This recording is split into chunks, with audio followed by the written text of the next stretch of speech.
What's up, everybody?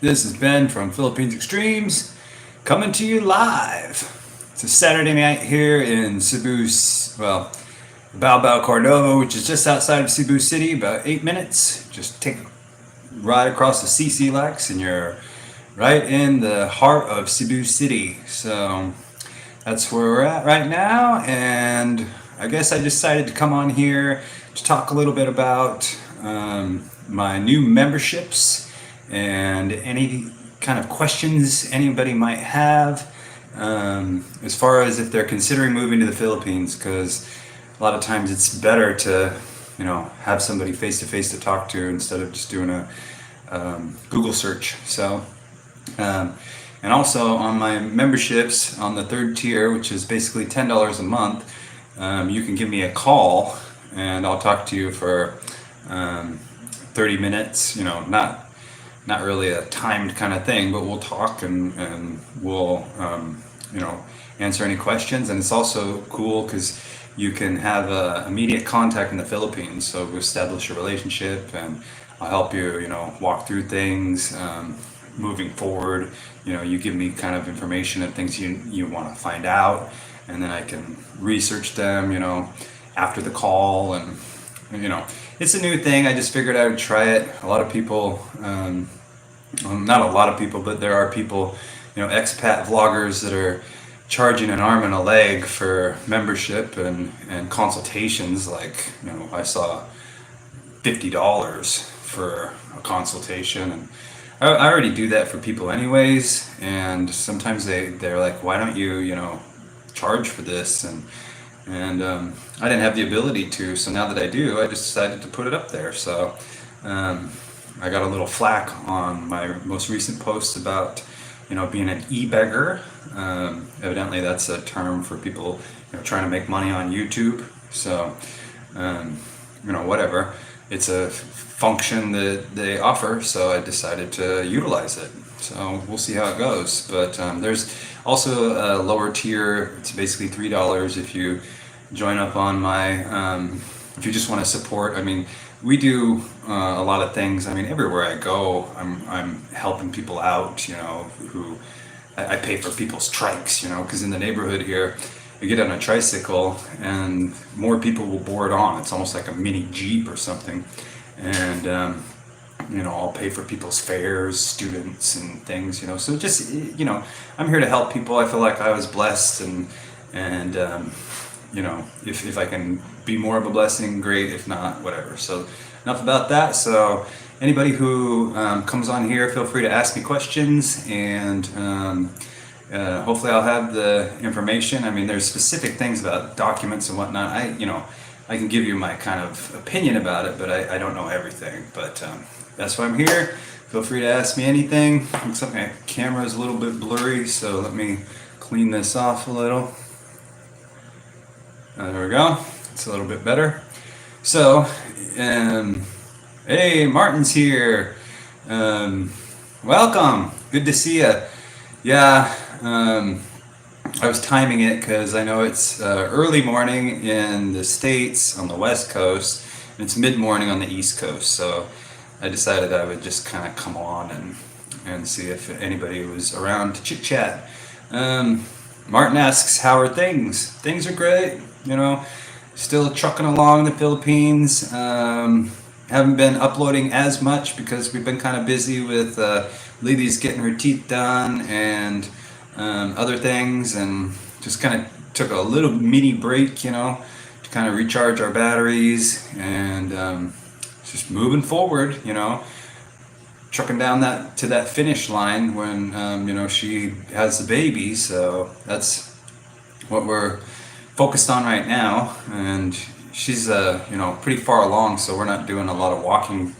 She's not doing a lot of walking, so I do all the shopping and whatnot, but it's fine. Gives me some exercise, which I obviously need. So yeah. But how are things with you?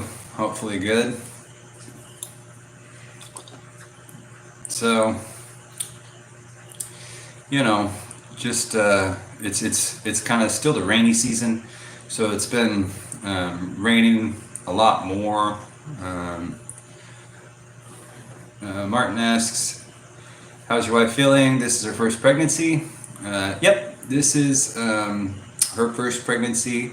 I have a son, from previous relationship years ago, and he's already grown up, so I'm experienced in that avenue. But the Philippines, figuring out how to do like the ultrasounds and how they work everything here has been difficult for me, and since she's never been through it before, we've kind of like struggled with how to figure things out. But I think we got it figured out now with the ultrasounds and the testings and things, and you have to like set up your hospital before it's born and whatnot, and do all these kind of pre-documentation type stuff. So we're getting that all taken care of, so now we're just waiting to go, and it can cost anywhere from 40,000 pesos to 80,000 pesos depending on where you go. And Martin says, I'm awful. Autumn in Sweden, dark, cold, trees are losing leaves, cold, rain, etc. Man, that's a bummer. Hopefully, you can get over here soon and kind of get a break from that. It's nice to have a respite, because believe me, I'm from a cold place, and I know right now where my property is it's already snowing there. So, but try to hang in there and don't let the winter blues get you. Starting to sleep with socks on. That's the one thing I always said when I was in the Philippines and then I went back home to the States, was that when I was in the Philippines, my feet never got cold. And that is true, man. And you have to put socks on, and your feet get cold. So it's kind of a bummer about being over there is the cold weather. And here, I would always rather be hot than cold. And people find that kind of, especially people from here, find that difficult to fathom. But, the cold can kill you. The heat can kill you too, but there's air conditioning and whatnot. But the cold is a whole different beast. So that's why I love the Philippines. One of the reasons why I love the Philippines, anyways. One of the many reasons why I love the Philippines. And there's a lot of reasons. It's the Philippines is not just about the girls and the partying. There's just so much more to the Philippines. Martin says, I miss getting out of bed, and my body doesn't hurt the same as it was in the Philippines. Yeah, that cold is no good on the old bones, is it? It really make you creak and crack walking around over there. When do you think you'll be able to come? When's your plan? I forget. Hopefully it's soon, or at least you can take breaks. Sorry, I'm opening up my sucker here.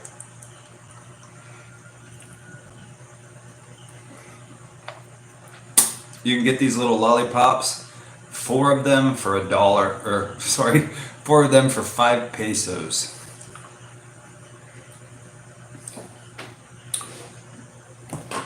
Excuse me, let me move around here a little bit.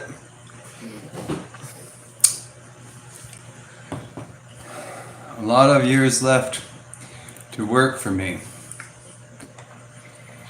Well, can you, take vacations over here at least? Hopefully you can. Got to break up that monotony. 45. Let's see here. We have a new participant called Big Time Adventures. And he asks, what part of the Philippines are you in? Rick from Annapolis, Maryland. I'm in Cebu. What's up, Elvis? I'm in Cebu, in a little place called Cordova. It's on Mactan Island, So technically it's not Cebu, but it's Cebu. Mactan Island is where you land off of the Mactan International Airport, which is just 10 or 15 minutes down the road here. And but there's a bridge that you take 8 minutes across, and you're in Cebu City. So Mactan Island, you probably heard of Lapu-Lapu, but I live in Cordoba, which is the other end of Mactan Island, which is lesser known, but it's called Cordoba. But it's, to me and everybody, it's pretty much Cebu City. I mean, I was thinking that if I came on here, Elvis would come on and he would ask me about my scooter fiasco, and I was hoping that I didn't have to talk about it, but so we shopped, we did a few things, and it's a huge can of worms, and I wasn't able to pull the trigger on getting a scooter, unfortunately.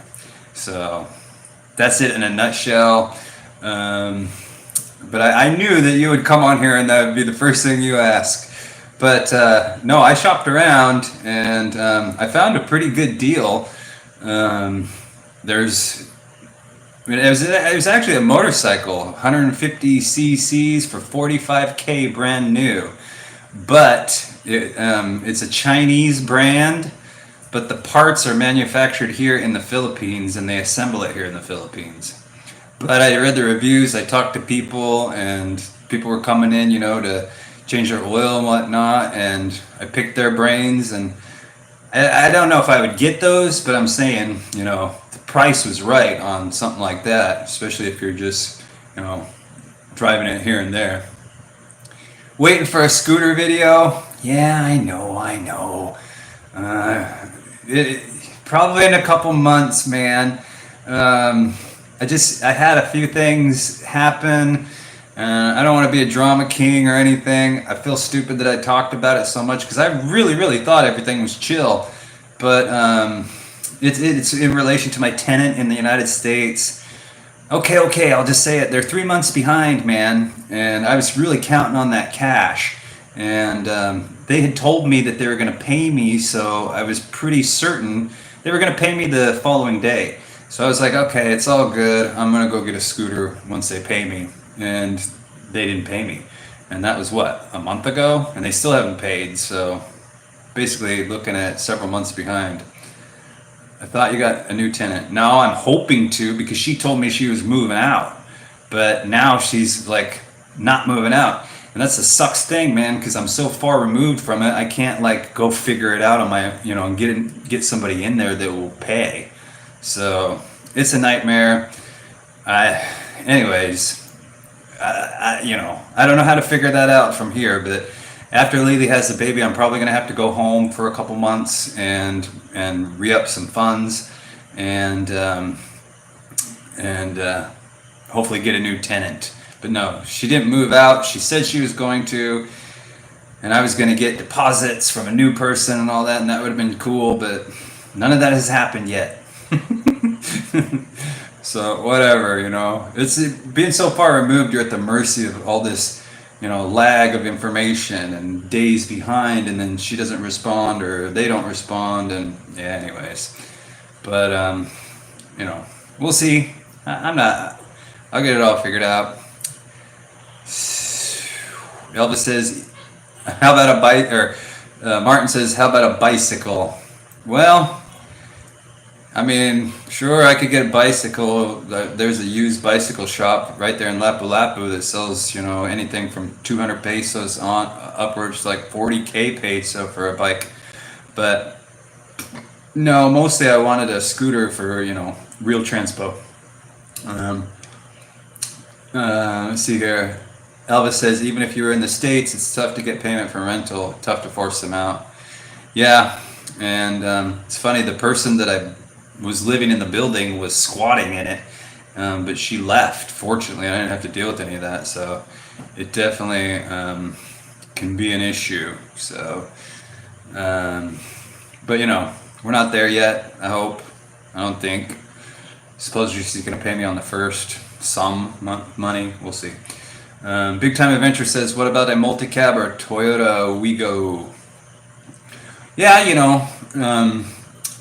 me personally, I don't like driving cars here in the Philippines because my instincts that I have, driving cars in the United States carry over, and I just don't expect some dude to come from 3 lanes over and cut right in front of me, and then to be sandwiched in between, 800 motorcycles and everything. I feel like I'm more me personally, I feel like I'm safer on a motorcycle. I know that everybody says I'm crazy, but when I ride a bike, I just feel like I have more,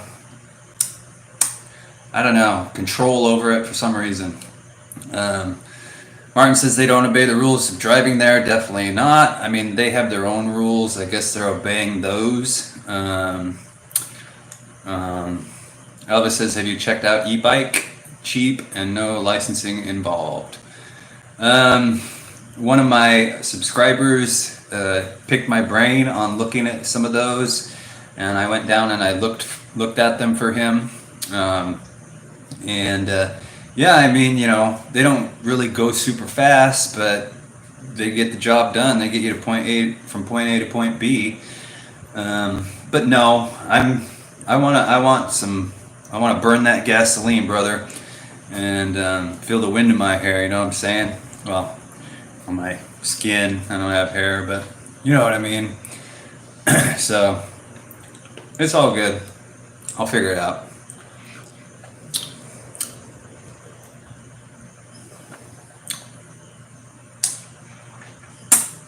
But no, driving here is crazy, and I'd much rather drive on a 2 wheels than a 4 wheels. But yeah, the no licensing on the e-bike thing is pretty cool, but I ain't sweating it. Martin says, "What's your plan for the weekend?" Well, today's already Saturday night here, so weekend's half over. Tomorrow, she has a doctor's appointment, so I'm going to Smokin' Abby's, see if I can't bump into some expats there and get them to talk to me on camera. Man, that place, everybody that comes there, there's a lot of expats that come there, but none of them want to be on camera. They just want to talk, talk, talk, talk, talk. That's the thing about it, whenever I bump into a foreigner here, I'm a pretty talkative person, but some of these guys are so starved to talk to somebody who speaks their language that I can't get a word in edgewise, and mostly they say, no, I don't want to go on camera, and then I don't get, if I meet one of them, just one dude, he like sucks up my whole time, just blah blah blah blah blah, and I don't get a chance to like talk to anybody else who might want to go on camera. So um, Tim Husk is in the chat, and he says, that's why I'm looking for 4 wheels, can't ride 2 wheels since 1985 did to injury. Yeah, that sucks, and that's the thing too, especially like for a lot of older guys, they just simply can't do a bike anymore, and the comfort of the car is something that they need. It's almost required, in fact, even though they would want to be on a bike, they just can't do it anymore. So I get you, Tim. I understand that, brother. Martin asks, has there been an increase of Russian there since the war? Yeah, there's, well, I can't really compare it, but I've met quite a few Russians, and when I was at Ayala Mall last month or whenever it was, there were a lot of Russians there, and that's what they said. They said they were here escaping the conflict over there. So yeah, there is quite a few more people from that region of the world here, and I don't blame them. I wouldn't want to be there either. So, but yeah, you see it on YouTube, even people talking, doing interviews at like Ayala Mall, and they'll bump into a lot more Russians. So, yes, sure. Yes, sure.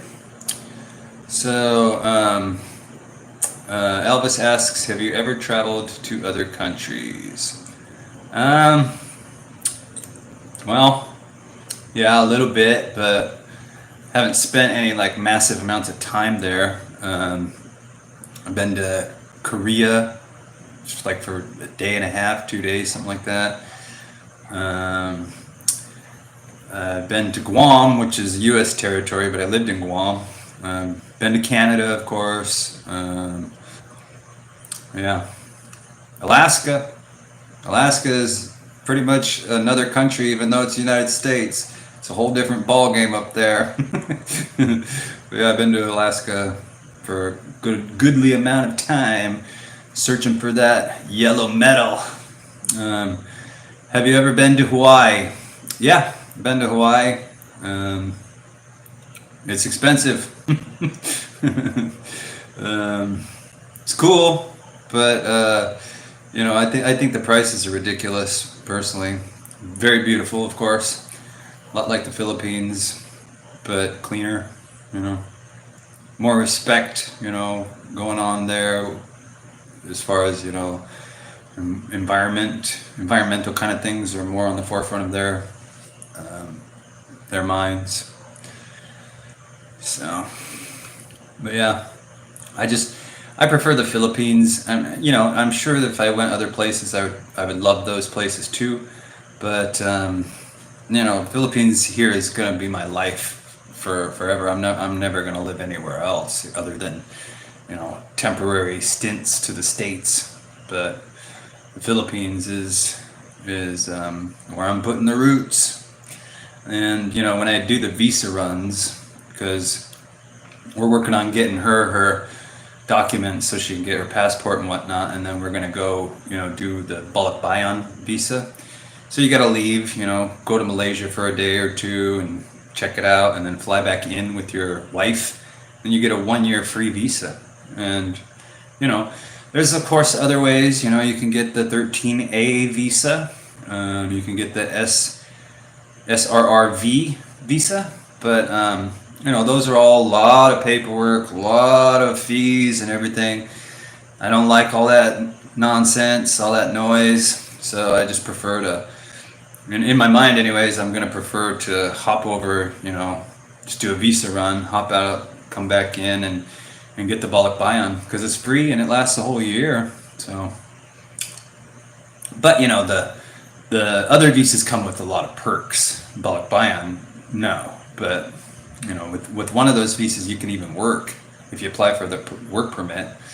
But no, I'm just going to do the bulk buy-on visa moving forward.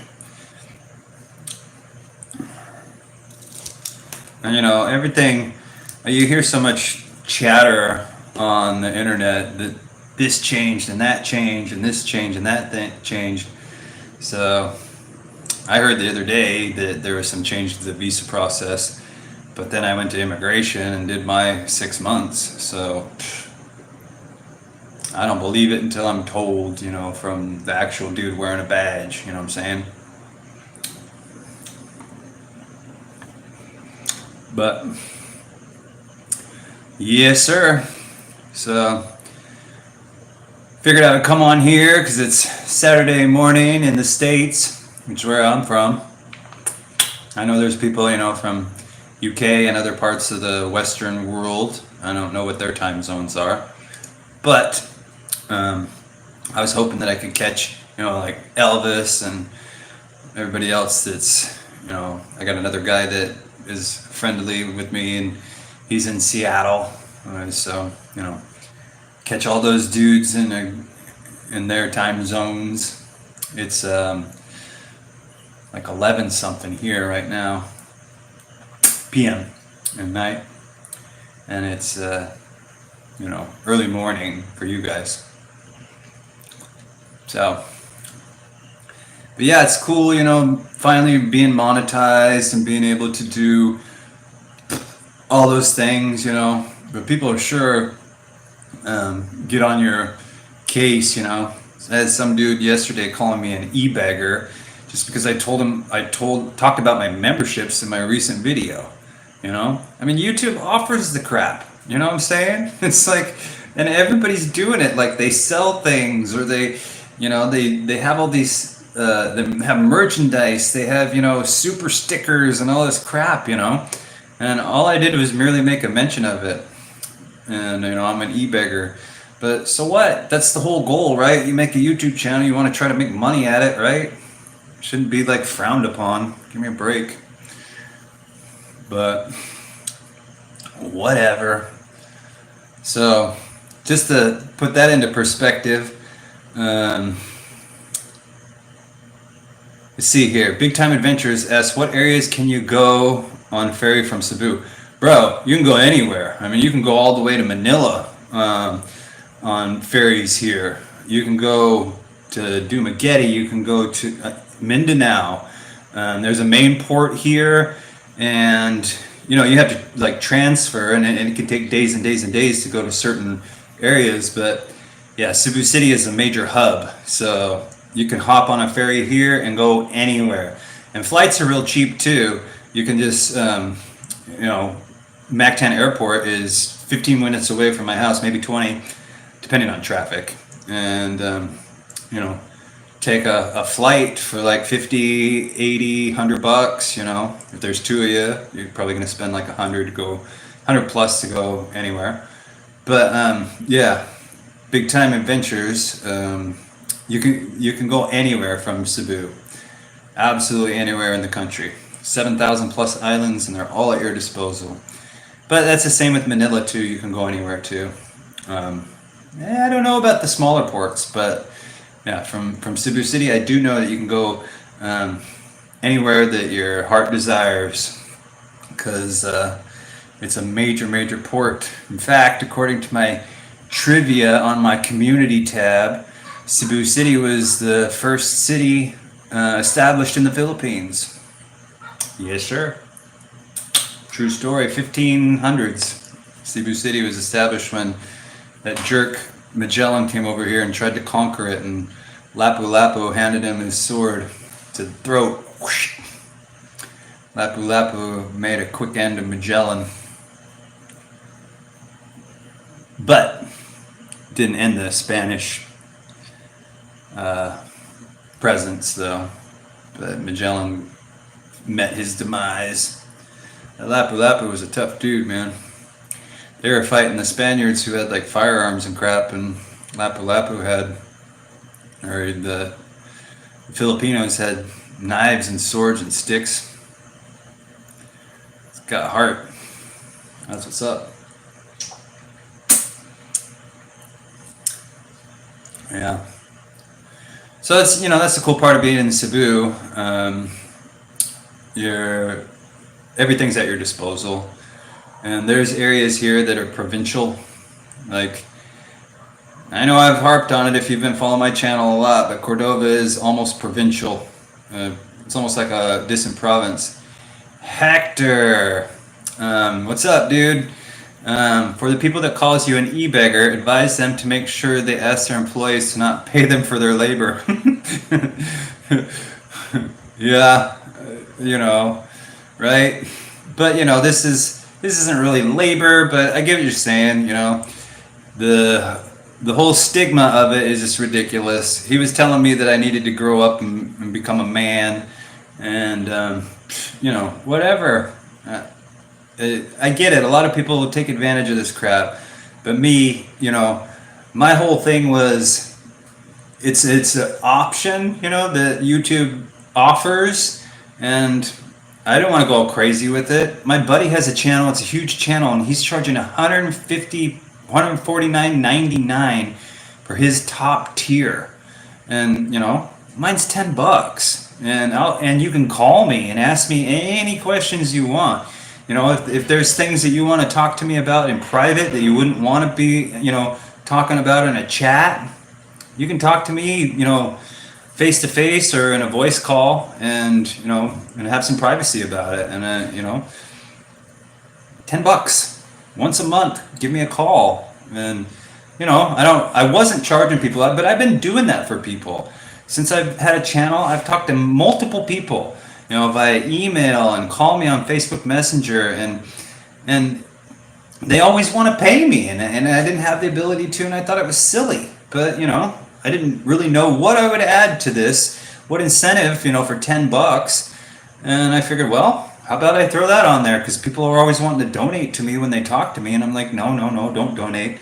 And some people do. Oh, and I did get a membership. I got one membership, and he's a great guy. He's been very supportive all along the way, and so hopefully I'll get more.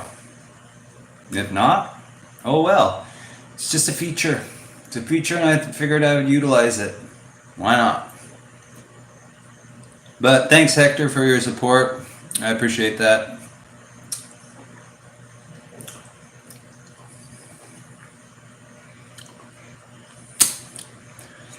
So, you guys got any fancy questions you want to ask? Feel free. If I got the answer, I'm willing to talk about anything, man. I'm not the most knowledgeable person, but I've been here a while. I know some things. That's the beauty of it. You got people on here that are trying to give advice, and they've never even been here, but this is their first trip. Maybe they got a few months under their belt, but I've been here off and on for almost a decade, so I know a thing or two about a thing or two.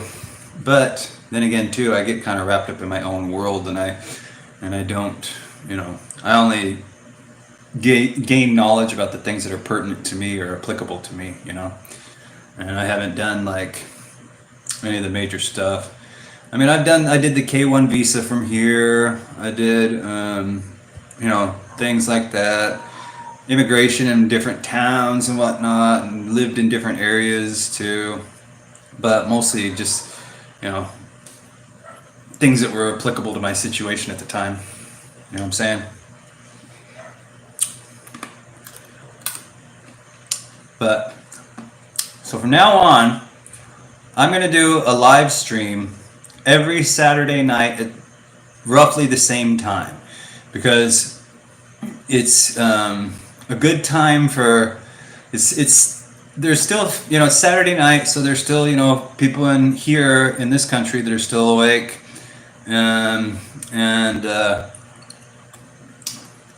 it's a better time for the people over in the United States, which is where I'm from. So every Saturday night I will be on here. I try to sign on 10:30 p.m. our time, and I'm a night owl anyway, so I figured 10:30, 11:30, 12:30 my time, and then I'll call it an end of the show or whatever. But do a couple hours every Saturday night, and then maybe I'll do something on Monday or Tuesday mornings too. So big time adventures. Ask, where have you been in the Philippines? Well, I've been all over Luzon. You pick it, I've been there. I've been to many places in Cebu here. I've been to Dumaguete. I've been to Pampanga. I've been to Manila. Tarlac. Yeah. But see, this is my first time down in the Visayas. So down here, I've only been to like Dumaguete and places in Cebu. Let's see here. So that's it, pretty much. I'm sure I'm forgetting a lot of places, but it's mostly, up near the Luzon area. I was up there for a couple years.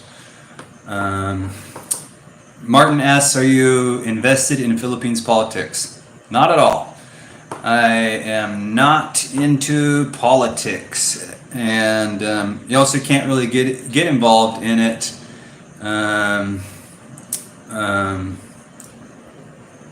Because it's against the law for foreigners to be active in political endeavors.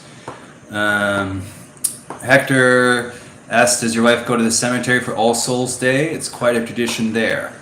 Well, no, she's respectable towards it, but she's a different religion. That's excuse me, that's Catholic, and she's a Reformed Catholic now. So we're respectful of it, and we see it. I was here before when I saw all that going on, but and Big Time Adventures. No, that's not him. No, what was that guy's name? Ricky Drama. That's Big Shot Travel, not Big Time Adventures. So it's Big Shot Travel that was exposed on Expat Trash, and Big Time Adventures is different.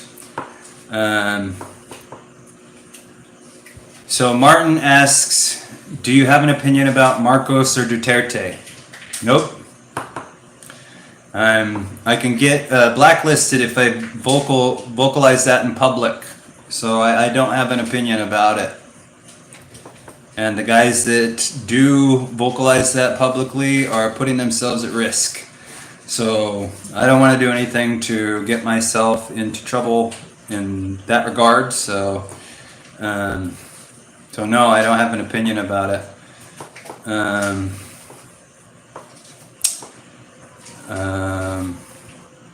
Yeah, Big Time Travel, Martin, that's who it was.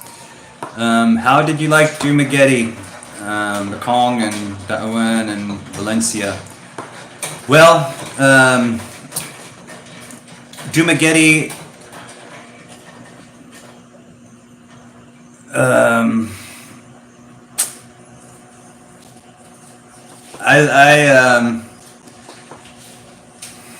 I made a video about Dumageddon and I really didn't like it.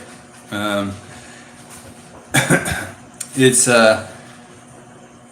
for me, I like the more organic kind of feel, and Dumageddon is the most populated, westernized area now. And it seemed like I was just seeing all kinds of foreigners everywhere I went, and I was there on the weekend, or when the weekend came around. The main strip there was they're having some kind of festival, and there was a lot of drunk people there, and I couldn't even walk down the street without getting talked to for days and days on end from stumbling drunk. So I didn't enjoy it. I really didn't. Began in northern Luzon. I think I passed through there. Yeah. I've been everywhere over there. I had a motorcycle and went cruising all around in my spare time. I can't even remember all the places that I've been to, but if it's on the map, I've probably driven through it or been there for sure. And yeah, don't sweat it, Martin. No problem. Don't worry about it. It's no big deal.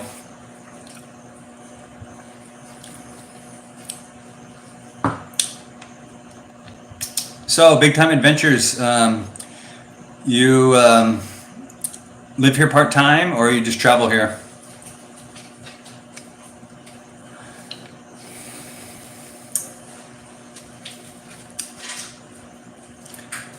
And just to give you a little backstory, Big Time, on a few of my live streams in the past, I've been trolled by a guy called Big Shot Travel, and he's come on here and he's talked a lot of junk, and kind of a funny guy, but at the same time kind of weird, but that's why Martin thought it might be you, but that's a different screen name. So Big Time Adventure says, I've traveled many times for about 15 years. Nice, that's cool. Yeah, hopefully it sounds like you enjoy it, and hopefully in the future you can end up moving here if that's your desire. That would be cool.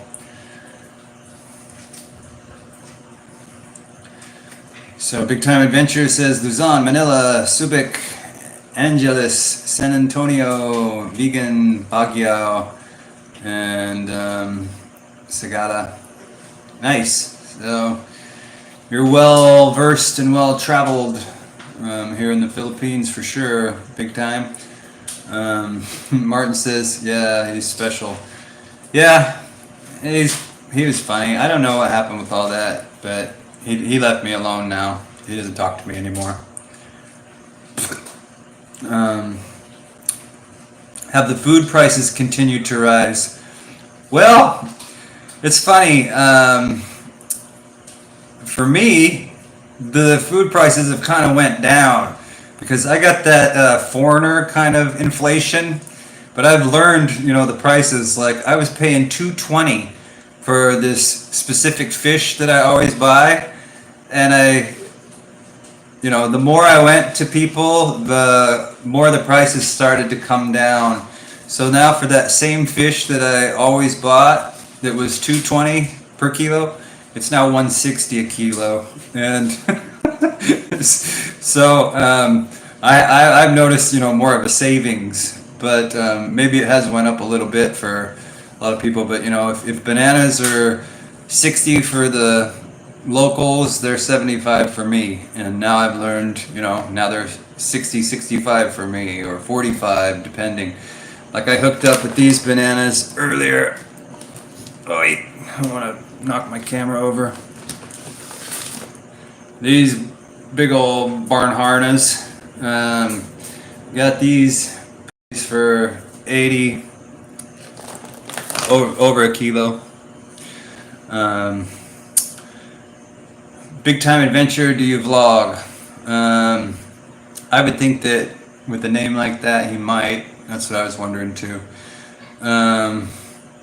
Big Time's favorite places are Palawan, South Navarre, looks like Gillian Island. Beautiful. Yeah, so many gorgeous places here, man. It's paradise. Are you learning Bisaya Cebuano? I got a few words here and there. Elvis says, funny how that works. Yeah, right? I was marveling at it today. Like, I went to this one lady that I used to buy from, in fact, and she tried to say $2.20 again, and I laughed. And I'm like, I just bought these, from the person on your shoulder here for $1.60 2 days ago. I'm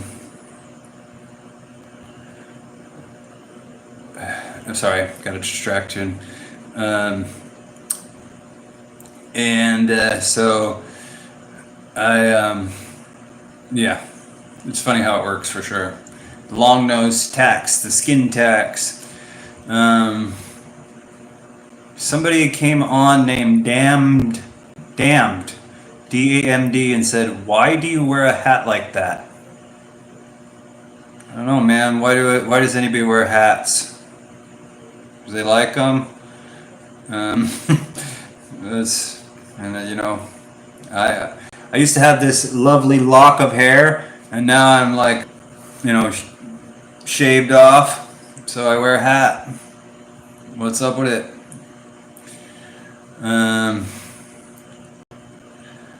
Let's see here. Martin loves the hat. Well, thank you.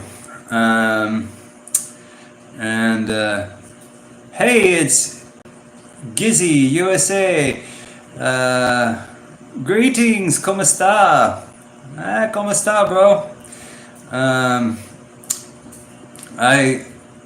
How you doing over there in the USA, Gizzy? Damned says, are you a Billy boy? Man, I don't. Is that a term for something, or slang with all you young whippersnappers? That's a Billy boy hat, cutthroat gang hat. Well, actually, Maybe that's what it is in the movies or something, but this is what we used to refer to as a paperboy hat or a page boy hat. So I like it because it's versatile. I can flip it to the back, put it in the front, even has a little button right here. I can poof it out and look like a sergeant or something. But I only wear it front or back. Oh, and Gizzy is in Metro Manila. Oh, okay. Right on. So, how you liking Metro Manila? Look the Billy Boys up. If I remember, I might. But I get you, you know. Seems like an old gangster kind of thing.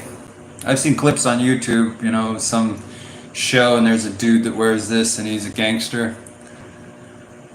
Gizzy says it's hot, hot, hot and humid up there in Metro Manila.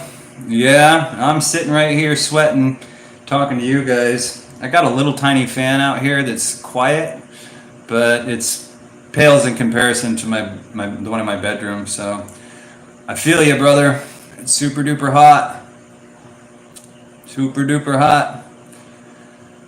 And Dam says yes, same as Peaky Blinders. I don't know, bro. I don't know much about that that stuff, to be honest. Martin says I invite you to Sweden, where he's experiencing autumn and his feet are freezing. And it's cold and dark, he says. And Gizzy says, gotta use water to cool off. Oh yeah, man. I pour water, I go out, come back sweaty, go in my CR and throw water all over myself and park myself in front of the fan. It's heavenly. It's divine. Absolutely divine. I dig it. Yep, me too, he says. So that's the technique, man. Definitely. Got to do it. And my wife would always say, why are you always so wet? You know? But now that she's, you know, pregnant, she's always hot. So I've taught her how to do it. And she now she says to me, go get me some water, pour on me. Just recently. So it works. And Martin says, I'd rather be sweating in Pinoy than freezing in Sweden. Yeah, always rather be hot than cold, my brother. Always rather be hot. Undoubtedly.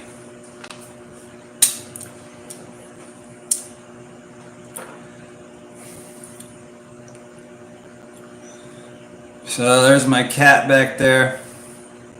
I rescued that cat. It's snowing where Elvis lives. Is it? It's snowing in my hometown too. That's crazy. Isn't that a trip, man? You're gonna be coming here pretty soon anyways, right? Getting out of that nonsense. Hopefully soon. You get to experience these sweats. Perpetual sweats. The never-ending drip.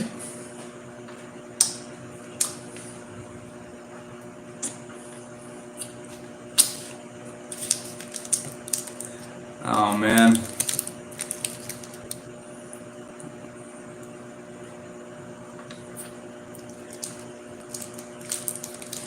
Gizzy says Mary. I missed something? Mary. I don't know, bro.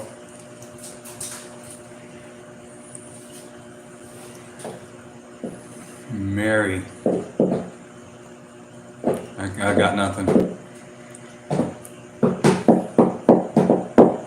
So Gizzy, you ever run into Jasper up in there? I hear he's running around Manila. The chocolate and the sweets in the Philippines are not so good. Well, at least you'll lose weight, right? If you don't eat them.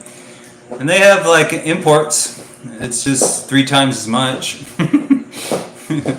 But yeah, man, I mean, everything that they make down here, even the cakes and whatever, they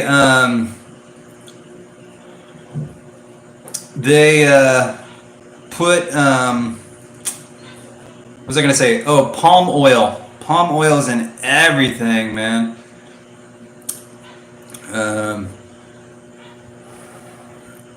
Gizzy says, I'm new this round around. Galing. Elvis says, yes, we may come and see you guys if it works out with your schedule.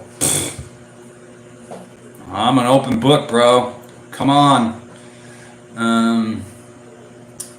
Any old time. Go have some squid. Or some McDonald's. Some McDo.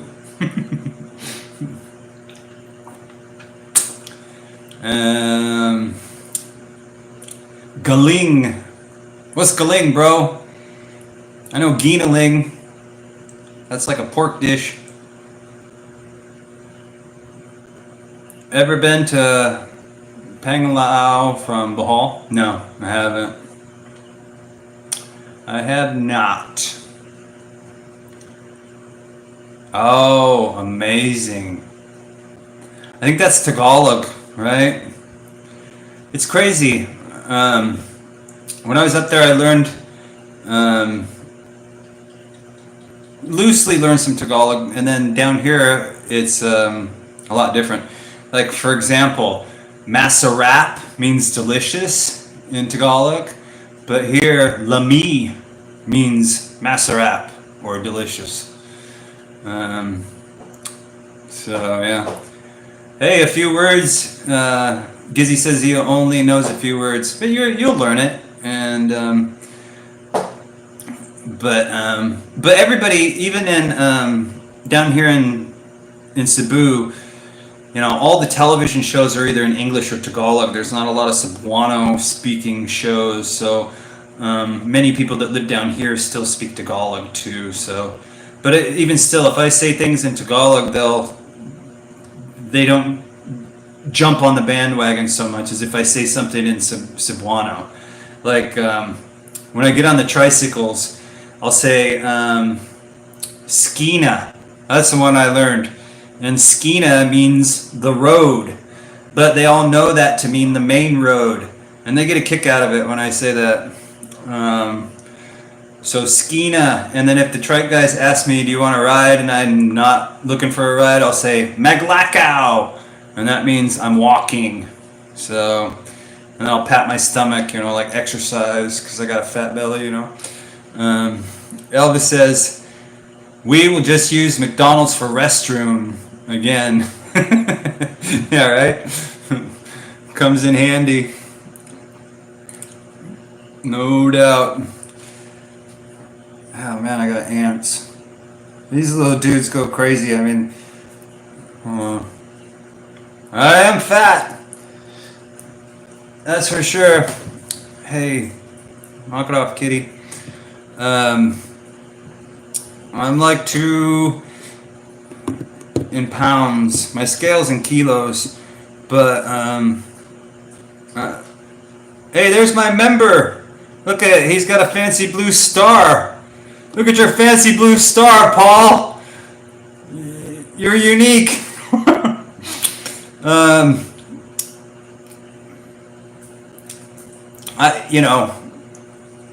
Answer bane of my existence. It's all good. What was I gonna say? Oh, how much I weigh? I weigh 218 pounds, and I should weigh like 190 or something.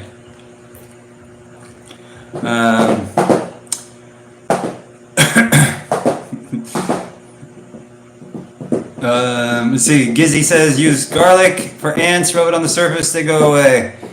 Yeah, they don't dig garlic, and they don't dig calamansi juice. I've noticed. But I've got these bananas on my table, and it seems like they are wanting one of these to crack open so they can have a feast. It's all good. Gizzy says, howdy, Paul. And Paul says, unique but not weird. Oh, we got somebody else. Little DJ the Edit. Shout out to Lil DJ the Edit. What's happening? Shout out.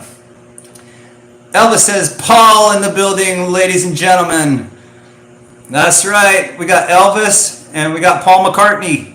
No, that was not funny. I don't know why I said that. But yeah, so now it's hopping in here. We got a whole 11 people. Bring it. Yeah, Paul, Elvis is a longtime subscriber, supporter like you. So you guys are some of the OGs of the Philippines extremists. I call you Philippines extremists. Elvis says, I weigh 225. Yeah, but you know, you're tall, dude. I'm 6'2", but what are you, like 6'5"? And you're like in super duper good shape.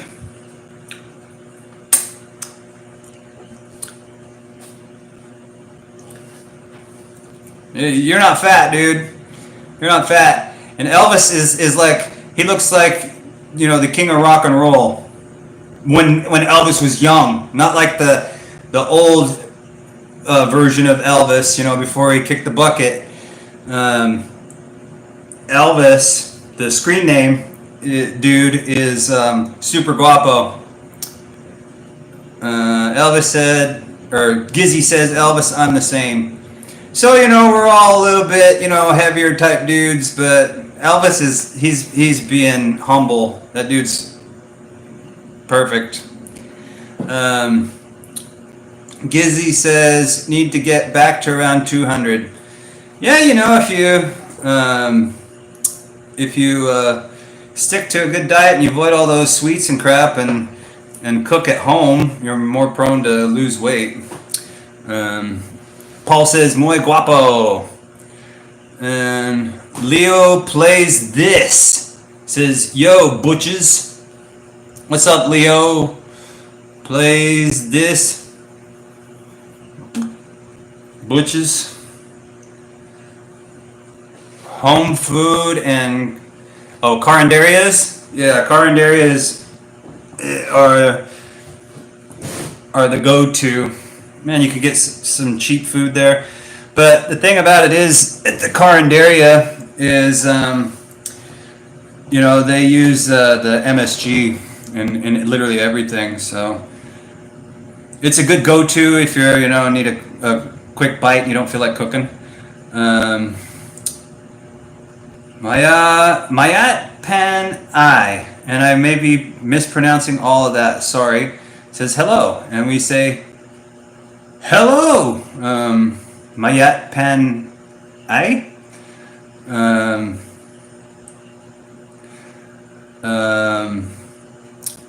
Gizzy says MSG. Oh, okay. It's in everything, dude. You go to Jollibee, every restaurant, you know, because they use magic syrup. Magic syrup is like poured into every sauce, and magic syrup is essentially MSG.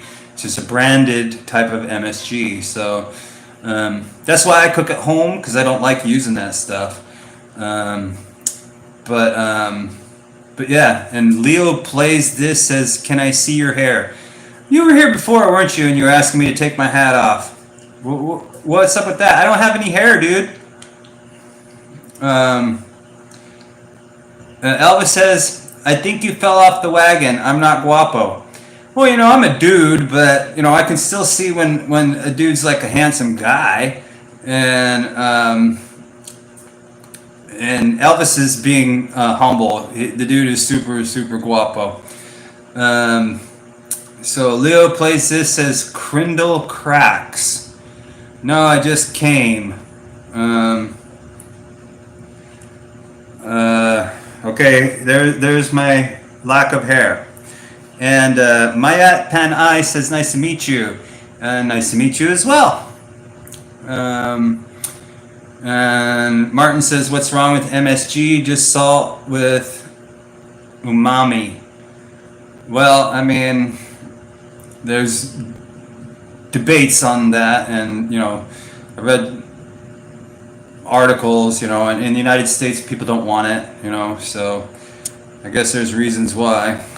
But I just it's not just salt. I mean, they've done things to the salt molecule to make it more potent. So it's tinkered with in the lab, you know what I mean? So if it's not supernatural, then I try to avoid it on the regular. It's like, I'll drink the Coke sometimes, but ideally I'd prefer not to, So, Kindle cracks. I don't know what. Oh, Crindle cracks, bro. I don't know what you're saying. Monosodium glutamate. Salt is not healthy too. Nope. It all increases inflammation in your arteries. Because inflammation is essentially what kills you. It's not cholesterol like they think, or like they've taught us for so many decades upon decades. But it's the inflammation.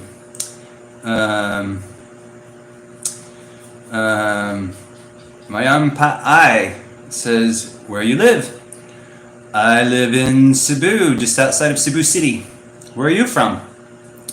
And Paul, I love that blue star you got. And look, Paul, your name is even green. That's my super member right there. Paul joined on my top tier membership. And he says, I look forward to grilling fresh seafood outside using Dirty Kitchen. Yeah, man, it's great. You can barbecue every day, and well, I mean, it'll rain on you sometimes, but essentially, you can get away with it pretty much every day. It doesn't rain all day, So you go out and you throw some shrimp on, whatever you got, grilled fish, anything. Totally awesome. Gizzy USA is signing off. Thanks, bro, for stopping by. It was nice chatting with you. Hope to see you again. Peace. Take care. Mayat Pan I says, I'm from America. Well, what part of America are you from? Your name seems like Asian or something. So, Paul says bye-bye. Gizzy.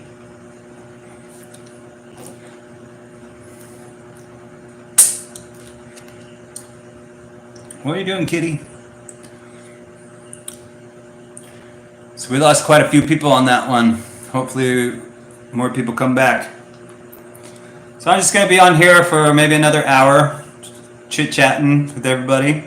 Hopefully we'll get some good questions, Q&A here for people who are wanting to know about this lovely foreign land we refer to as the Philippines.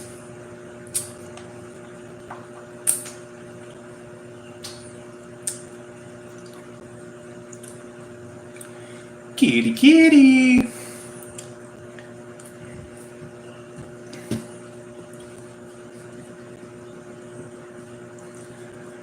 Don't let the cat eat your squid.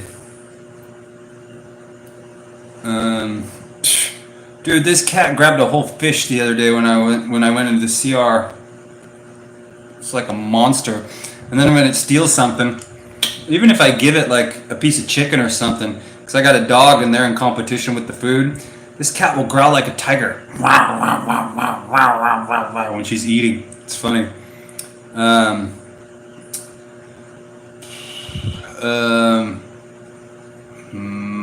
Mayet Pan I says, just kidding.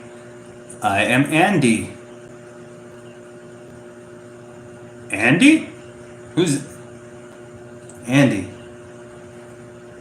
Maybe I'm forgetting that. Who's Andy? Andrew? And Pat I.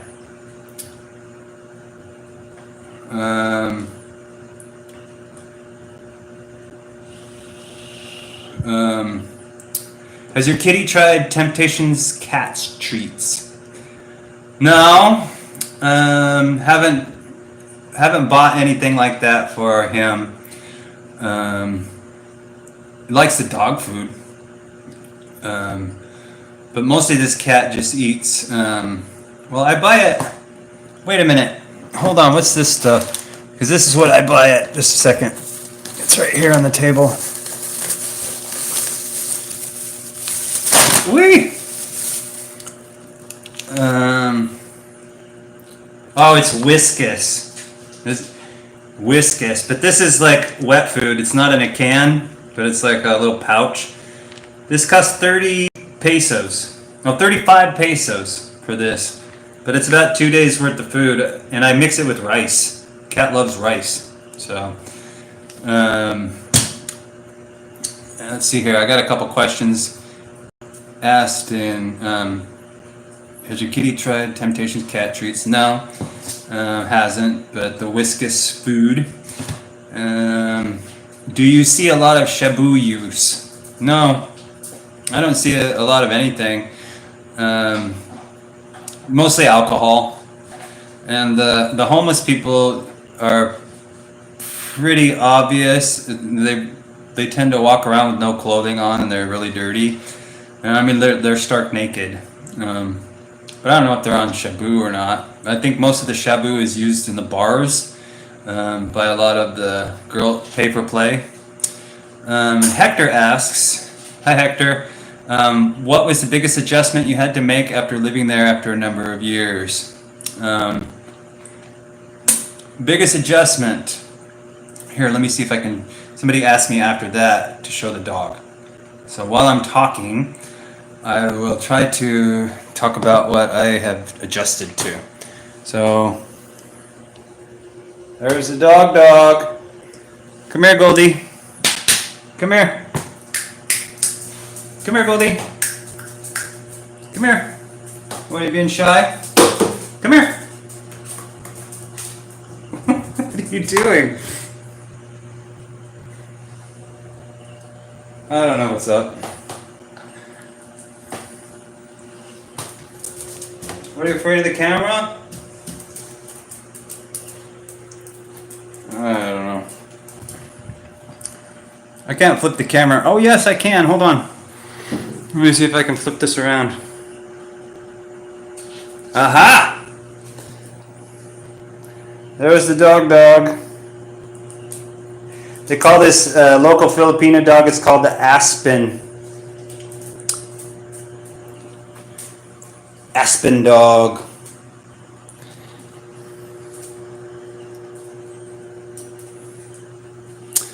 So that's the doggy. You're welcome for no problem. Walang anuman. But of course that's Tagalog and not Bisaya. Besides the infrastructure, biggest adjustment. I don't know, man. I'm pretty. I guess maybe just the language and integrating with the people and the different things that people do. But has anything been a struggle to adjust to? Not really. But I know for some people it is, you know. But me, man, I'm just happy. I'm happy to be here and to not be there. So anything that is different, I might notice it, you know, at first. But ultimately, like I always say in my videos, it's a good trade, you know. It's a really, really good trade. So, you know, you have to adjust to everything. The travel, the roads, the one thing that is kind of a pain in the neck is the flooding, you know. If it rains and you're out and about, and even if you get on a taxi or something, like from Lapu-Lapu to Cordova, the road will flood. There'll be like a foot plus of water. And that gums up the whole works, and it takes a long time to get home when that happens. So, you know, stuff like that is tough to deal with sometimes, but it's all part of the adventure for me, man. I dig it. So let's see. Light Oscar came on and said, "Hello, I'm from USA." Hello, Light Oscar. Nice to meet you. Welcome. Paul said, "Happy dog." Happy but crazy. Is happy. Happy dog. My Pat I said, "Thank you. You're welcome." And Santani Boys came on and said, "Jai Shri Ram." 1, 2, 3, 4 times. Mayat Pen I said, "I subscribe to you." Thank you. That's awesome. I appreciate it. And I'm going to be doing live streams every Saturday night, same time, for the people in the USA. So it'll be Saturday morning there for you guys, and late night here for me. So Santani Boys said, "Please." Okay, but Santani Boys, you have to tell me what Jai Shri Ram means. Paul asks, "Have you ever spoken to a barangay captain?" Have you ever spoken to a barangay captain? Here? No. He was supposed to come over because we were doing food drives for people, and I was having problem. Whoa. Sorry. I was having a problem finding viable candidates. You know, I didn't want to give to like drunk people and stuff, people with alcohol problems. I wanted families that were really struggling, you know, so I could give food to them. And I went to the barangay office, and he wasn't there, and made it a request, you know, for them to recommend me people who we could give bags of food to, and he said that she said that he would come over that following week, but he never did. But when I was in Luzon, I was staying in a barangay, and I met the mayor. I even had pictures with him, and he took me out to dinner and stuff. But that was a different kind of scenario because I was like the only foreigner in that town, so I was literally like a celebrity. It was cool, quite an experience. I had like old ladies, you know, taking selfies with me and stuff. But Santani Boys says please, and I don't know what that is, bro.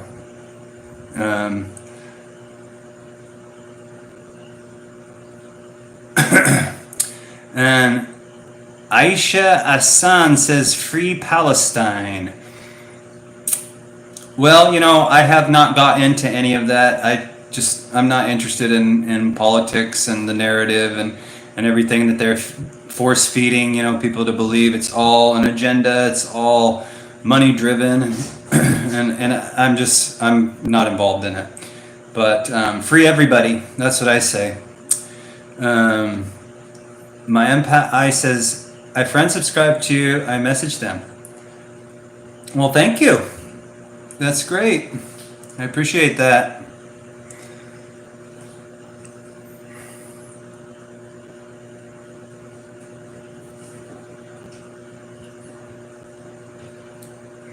So if you haven't hit that like button, hit that like button. Come on.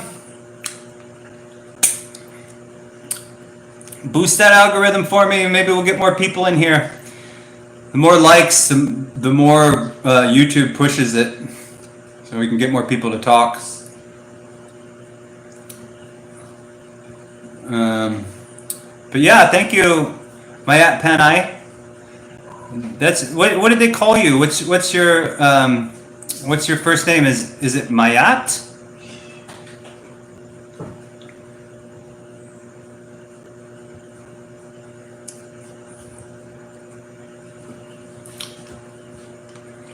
Andy. Oh, right. I forgot about that. Is that short for like Andrea? It looks like your picture is. It's hard to see, but looks like you have long hair. Hector says, "Good for you for staying out of politics and things that divide people." Well, you know,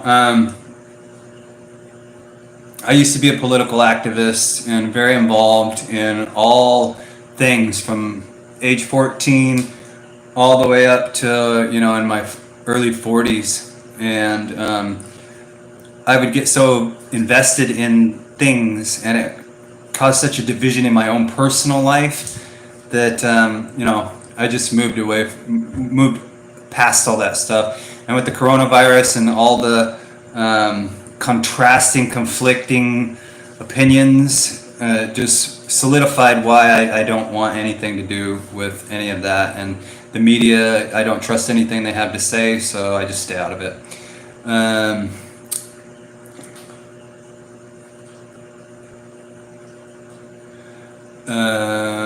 See, Jared Gillespie says, listening while prepping firewood. I think the cap looks good on you. If you really want attention, you could wear a kilt with it. Well, I mean, I don't know where I would get a kilt here in the Philippines, though. But thanks for the compliment on the hat. Appreciate it. One time, I wore a kilt when I went to a couple of shows when I was younger, and anyways, maybe. Let's see here. Leah Salad Fingers fan says hi. Hi, Leah. And BKK came on and said, you are stuttering. Well, maybe you mean the connection? Well, that's too bad. Paul says, grass skirt maybe. Yeah, like a, there you go. I can wear like a, what is that? The hula dance or whatever in Hawaii? I don't know.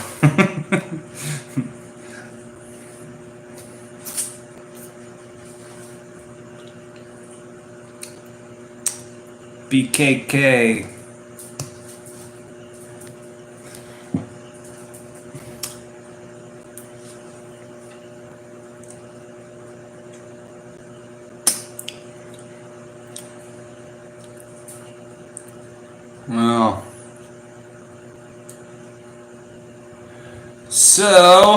Well, so Jared, you're prepping firewood. Where are you from? Somewhere very cold in the States, or somewhere else on the globe?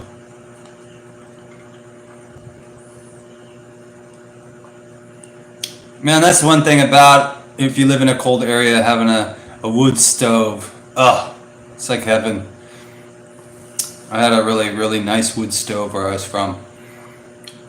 I'd have to go out and cut my own firewood with a chainsaw, haul it back. You get good exercise cutting the tree down, and good exercise bringing it back. Paul says it's 27 degrees where he's at. Wow, that's chilly. Bet you'll be loving the Philippines weather. That's quite a contrast. 27 degrees. Brr. It's like 27 Celsius here or something. On the flip side.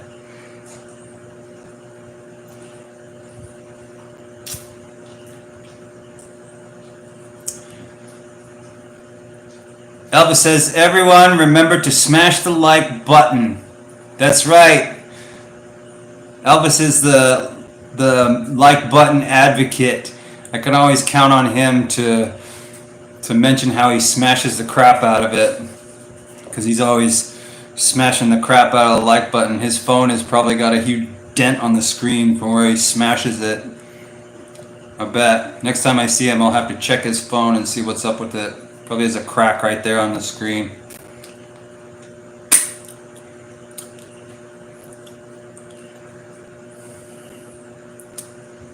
Double-digit likes! Woo! We're up to the 10. We got 10 of them. Jared says he's in New Jersey, where it's as humid as the Phils in the summer and can get below freezing in the winter. Yeah, it's crazy, huh? That's the beauty of being here. It's just always hot. Only sometimes it'll just rain more. But even then, it's still hot. Super hot. But I always know when it's going to rain because you can feel the wind shift and it gets just a little bit cooler for a minute. And you know the rain's coming in. And then it rains and then it goes away and it gets scorching again.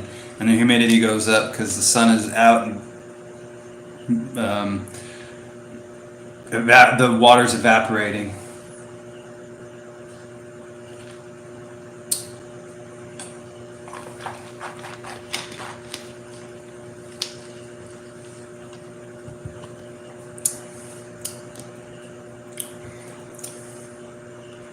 So Jared, you coming to the Philippines or what's your plan?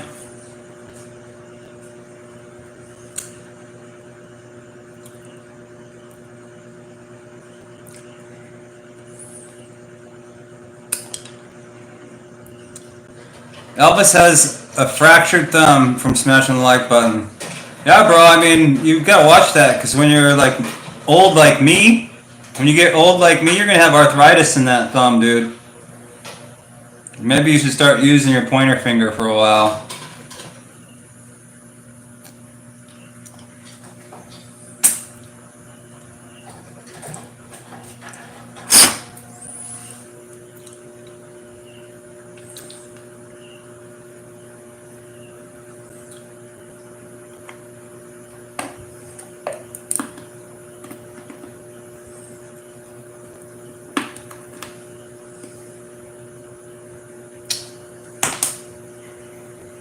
Okay.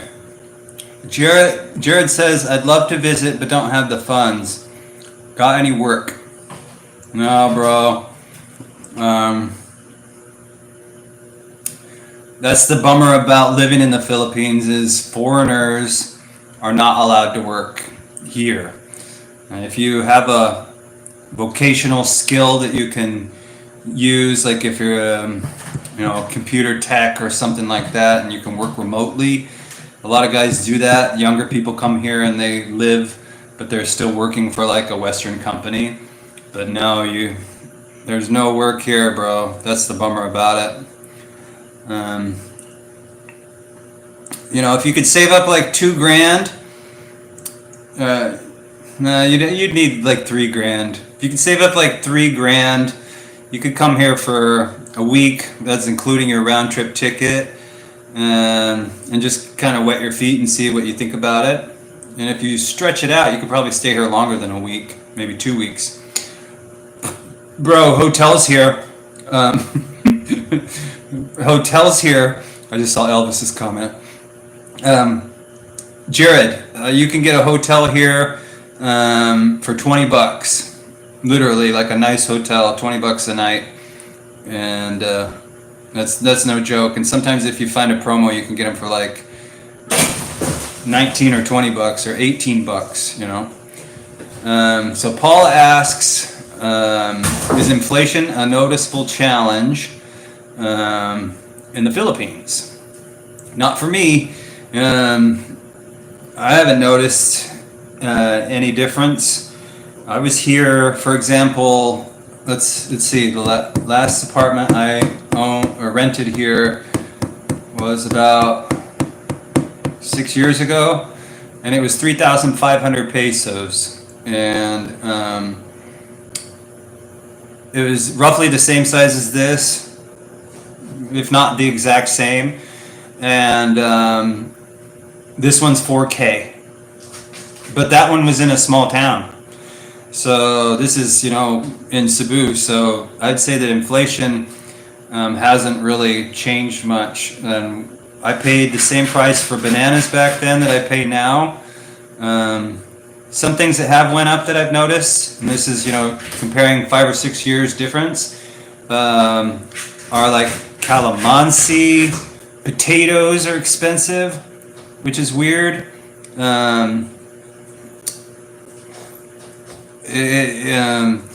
Certain things like that, but like I was saying earlier before you came on, I was telling Elvis because he asked about inflation. It's kind of difficult to really pinpoint it because the longer people get to know, the more people get to know me here. the less they tax me for being a foreigner. So, for example, I was telling Elvis, I buy the same fish, and for the whole time I've been here, it was $2.20 a kilo. But now, and over the last month or two, it's went from $2.20 to $200 to $180, and now it's at the set price, which is $160, which is what everybody else pays. So, if things have went up, I don't really know because I'm always getting overcharged for things, and it seems like, to me anyways, that things are getting cheaper. So it's hard to decipher.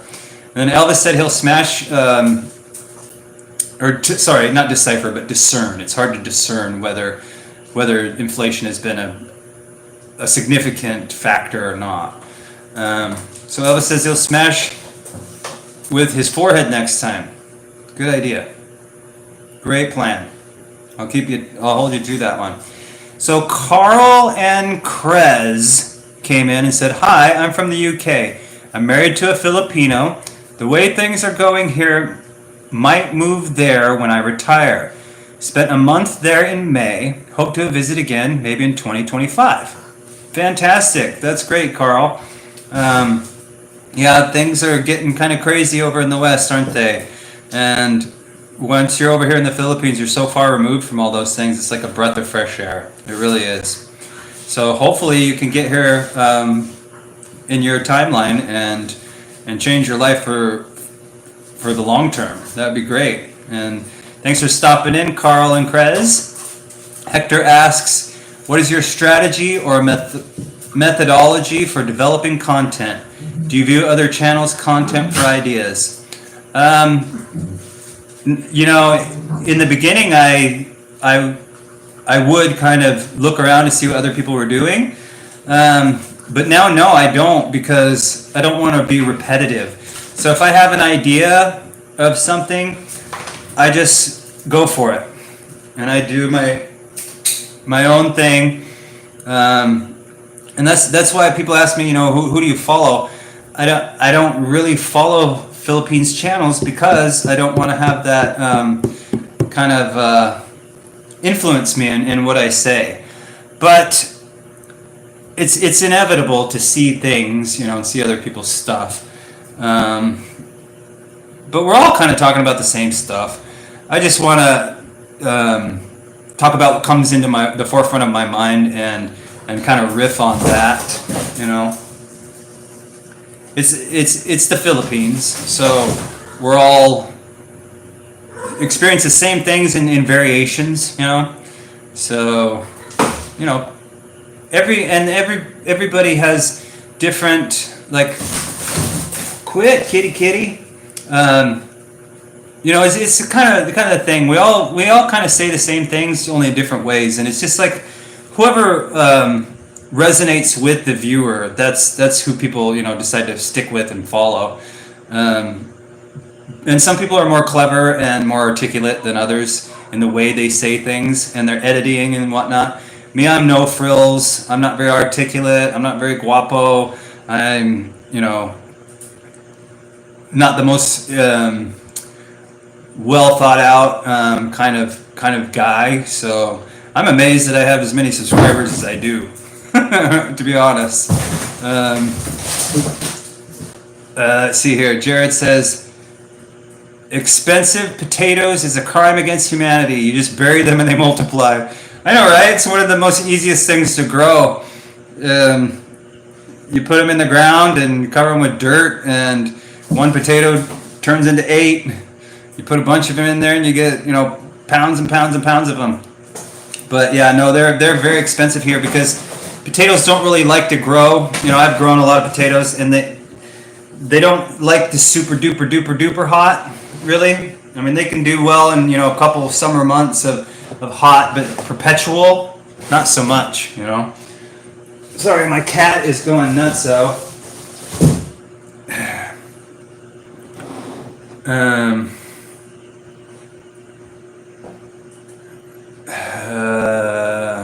Elvis asks, have you thought about expanding your channel to Twitch for extra income?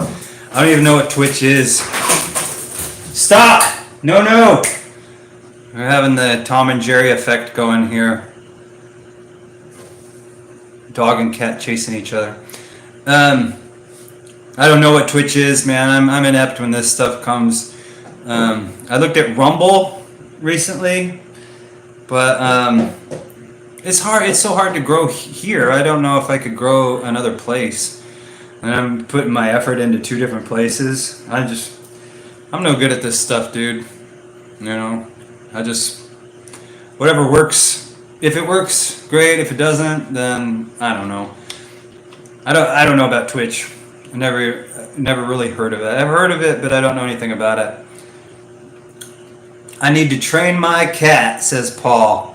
This is a wild Filipino cat, bro. I can't train that thing. I gotta get his nuts cut off. Get him, neutered. That was inappropriate. I have to get my cat neutered, and then maybe that'll chill him out a little bit. I've told this story a few times, but when I found the cat, it was 2.5 weeks old, and I took it to the vet, and the vet said it was a female, and then one day, months down the line, Goldie, don't. Months down the line, the cat was licking itself, and I noticed a protrusion. So for months and months and months, I was calling the cat a she, when in actuality, it's definitely a he. And then I have a joke where I say, it's going to have a gender identity issue when it matures because I've been calling it a he, she, different variances. And ha ha ha, that's my joke.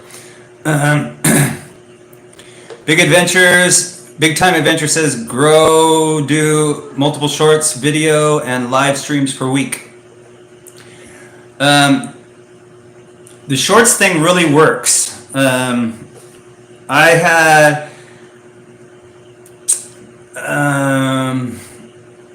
there's a catch to the shorts. If you post too many shorts and not enough long content, YouTube starts to push your channel as a shorts, and your long content will suffer. So there's a delicate balance there. If you have a big enough following, then it doesn't matter. But right, furry misgendering, no doubt. So yeah, it's gonna have an identity crisis here in a couple months, I think. But the shorts thing works in the short term, ironically enough. But yeah, I would say don't push the shorts too much, but definitely incorporate a few here and there into it. Which, if you notice on my channel, it says I have like 200 plus videos, but like 100 of them are shorts. And I was doing a lot of shorts, and people like them. So I would get I have one video on there that has like almost 20,000 views. And I got like 200 subscribers just off of that one short. So the shorts, get people on the hook. But they also tend to watch the long content too. But so there for a while, right before I got to 1,000 subscribers, I stopped doing shorts because the algorithm, I noticed people weren't watching my long content and they were only watching my shorts. So once I stopped, it took about 2 weeks for my long content to get back onto the algorithm. And since then, I've only posted like 2 shorts. But I hear you, and I'm gonna get back into doing those within the next couple. Try to do like 1 or 2 a week, like you said. And I will be doing live stream every Saturday night at 10:30 p.m. my time.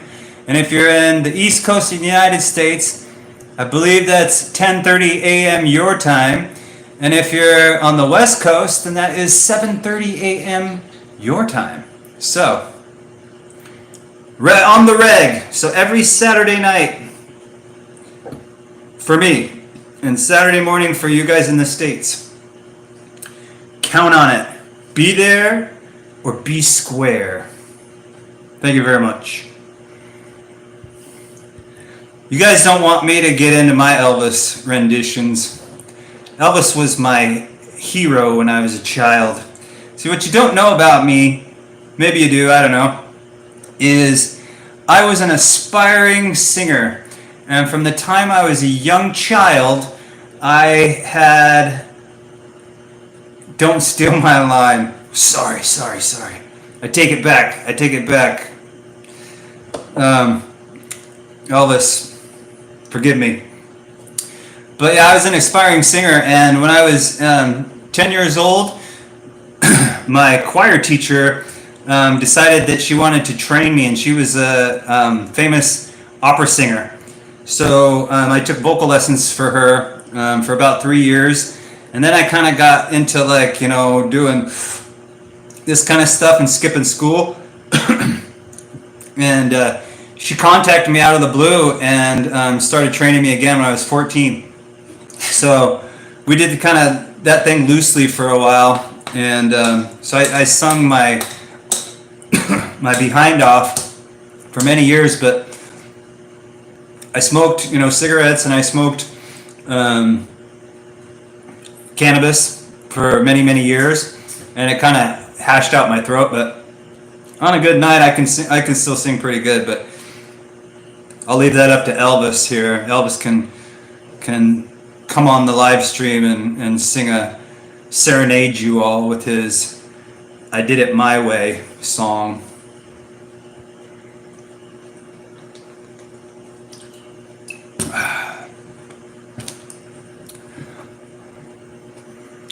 Calum All Good just dropped in and says, "Huh,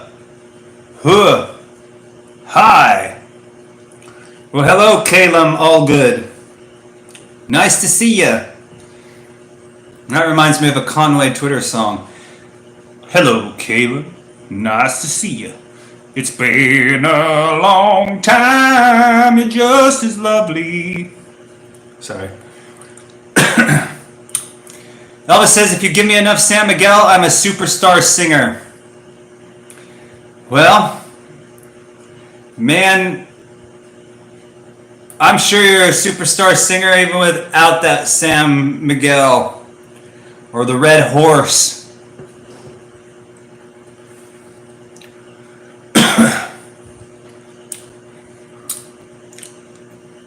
Yes, sir. Let's see here. Oh, Paul says, did you ever serenade the Filipinos with karaoke? Yes, most definitely.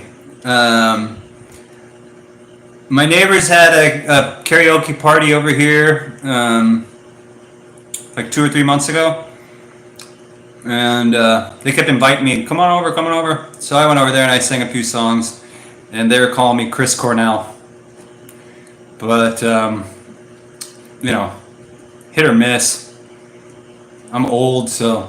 I mean, even Chris Cornell at his age was kind of had a throaty issue. But yeah, I can sing for the Filipinos and they love it. But let's be honest, they love every singer. Calum Allgood says, I'm Harry Styles. And he laughs. Harry Styles, I think that's somebody famous these days for you young whippersnappers. I don't know much about him. Elvis says, karaoke there every morning. Yeah, man, but it doesn't bother me. But the lady down below, she sings, I can hear her coming up through the vent sometimes. She'll sing at like 2:30, 3 in the morning. Just on her own little microphone, her home unit. And then we got these guys that live down the road, and they are karaoke every night. Yeah, I mean, there's multiples in this barangay, but lots and lots of karaoke.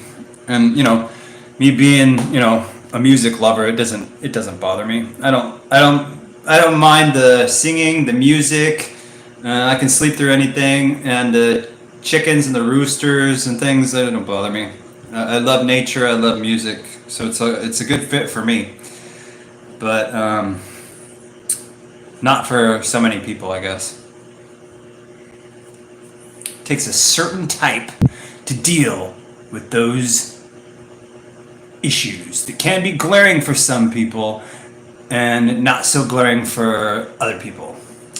And Elvis says, that's the Phils, which is true, If you're gonna park your butt here, you gotta expect karaoke, chickens, dogs, and what else? Well, depending on where you live, tricycles all night. Like if you're up in Luzon, those things will buzz around with their header pipes all night. But down here where I'm at, there's 4. What's the 4th one? Oh, garbage. Burning garbage.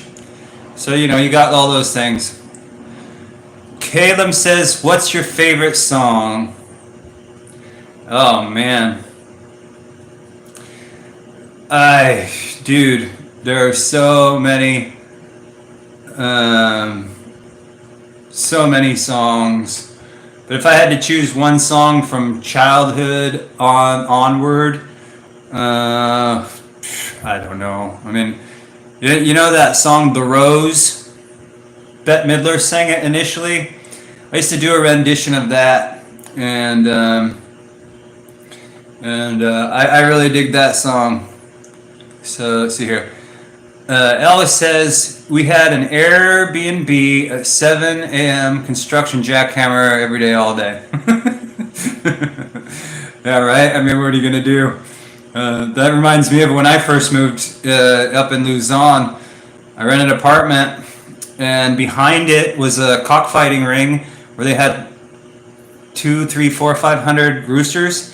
And they were building the other half of the apartment right across from me, the stone's throw. I mean, I literally have videos of me recording the dudes and they're waving at me, and it's like 15, 20 feet away. Same thing. But I got used to it, man. It didn't bother me. I'm so stimulated by being somewhere else, and not dealing with all the crap that I was dealing elsewhere, that these things that go on around me don't bug me. Majo Travels came into the house and he said, hello, Ben and chat. Stay blessed. Well, thank you. You too. Elvis says, you learn to hold your breath through that burning garbage. Yeah. What I don't like sometimes is I'll be sitting there at nighttime and I can smell it, coming through my windows while I'm laying there. So I know when I'm sleeping, I'm breathing all that, but whatever. Big Time Adventure says, is cockfighting big where you are? Is there an arena? Not in this barangay here. But of course, it's very big. They are training their roosters here, but they don't fight them here. I don't know where they fight them. Where I was before, they fought them right behind my apartment. But up down here in Cebu, I haven't seen that. Somebody told me once that they invited me. I think there's one in Babag, which is in Lapu-Lapu, but I don't know. And I got a YouTube violation. I was walking and I did a YouTube short, in fact. A guy who gives me tricycle rides all the time, he was with his son and they were practicing, they were training their roosters to fight. And I thought, hey, that'd be a cool video. So I recorded them, and then I put, music to it and posted it. And YouTube pulled that and gave me a strike. It said if I got one more strike like that, they'd delete my channel. This is just ridiculous. So, yeah. They call it sabong. And the crazy part is I got a strike for it, but if you Google, or if you search sabong on YouTube, you'll see channels devoted to it. And they're not getting strikes, but I got a strike. I don't know. I disputed it, and within 30 seconds, the algorithm kicked me a denial. So, I don't get it. Don't ever post any cockfighting videos if you're you're an up-and-coming YouTuber, because you can get your channel into hot water. Hot water! Hot water, I say. It's not good. No, sir.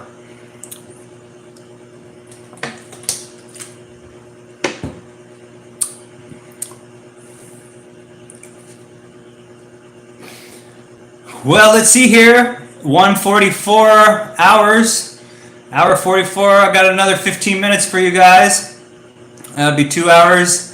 I think that'll put it into like midnight. I can't tell what time it is right now. Let's see here. Oh, Majo's still here. I thought you left. Says, I had the same issue about Sabong when I first started too.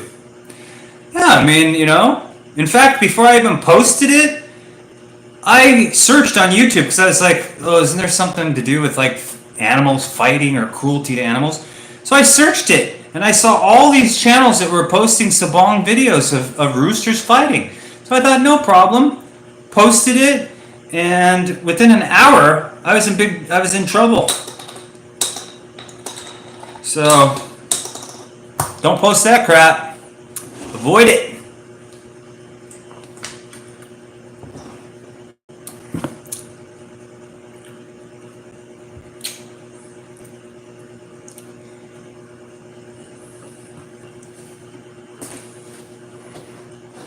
Oy.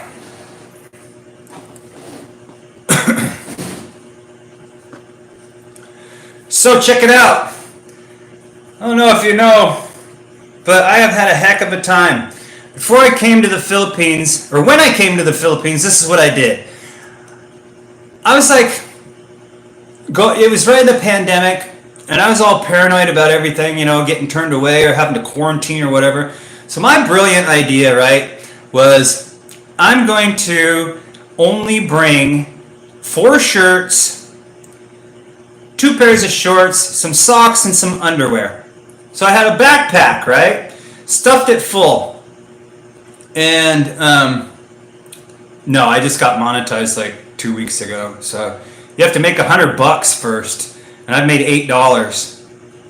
Literally. And that's including a membership. Because if I implemented the membership thing, but YouTube only gives you 70% of, like right now, if somebody wanted to do a super sticker, say they gave $10. I would get $7, and YouTube gets $3. So I get 70% of it. So I had my guy here with the fancy star. He joined on the $10, and I got $7 from it. So far I've made $8 and 30 some odd cents from YouTube, and you have to make $100 before they pay you. So at this rate, it should probably take me about 5 months to get $100. So we'll see. Let's see here.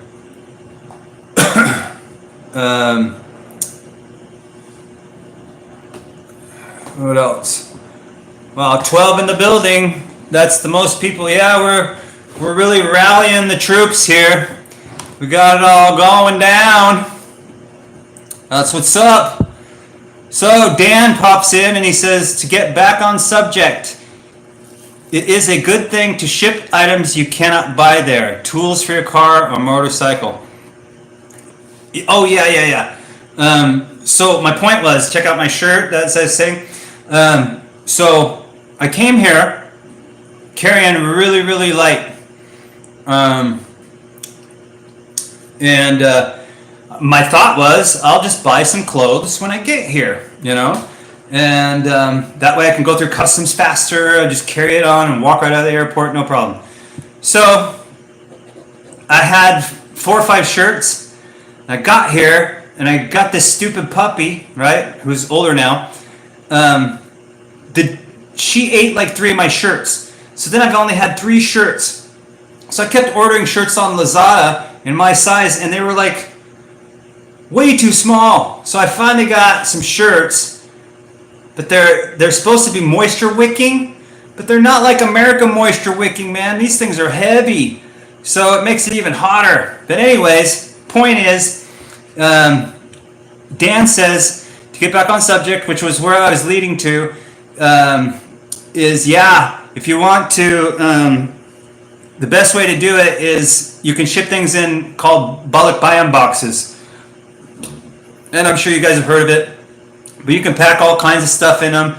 They're, fairly nice sized box, maybe $100 to send each box. And most of them don't go by the weight, so you can put, back in the day, people used to tear apart cars, like car engines, and just fill up a box full of car parts and send them over for $100. And they'd send like, 1,000 $1,000 worth of boxes at a time, and you know, have all their stuff here. So Dan is right. It's a good thing to use those boxes, and like he said, you can ship a lot of tools and whatnot. So it's a good way to go about, you know, getting things over here for a lot less. That way you don't have to buy the tools and stuff. Elvis says, don't they count your old videos, all the views? No. Once they approve you, it starts from right then. So you can monetize each video as long as there's not a strike on any of your videos, which I had, you know, some copyright issues, some minor ones, you know. So most of my videos were monetizable. I don't know what the term there is. But no, the back views, you don't get any back pay for it. But the old videos, if people watch them now that there are ads there, then I can get money for that. But you get like 1.8 cents if somebody doesn't skip the ad. Of course, you know, it depends on your niche, but in my niche, I get 1.8 cents if somebody doesn't skip the ad. So, you know, there's no real money in it at this level for me. I have to get like 10,000 subs and be in the, you know,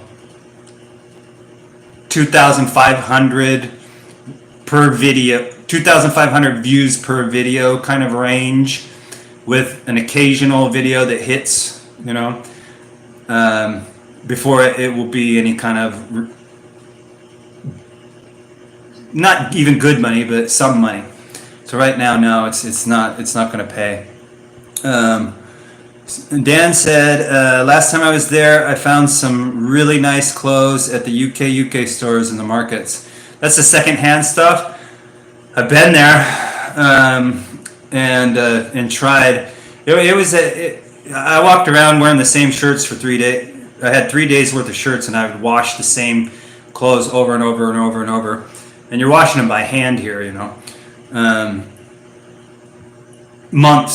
So I finally got these. They're black, and they're all black. I could only find black in my size.